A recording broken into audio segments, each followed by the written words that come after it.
আসসালামু আলাইকুম ওয়া রাহমাতুল্লাহি ওয়া বারাকাতুহু।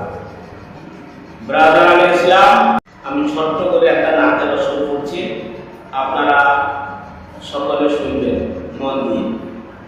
এ প্যারে নবীজি সাল্লে আলা আমার শাহে মদিনা।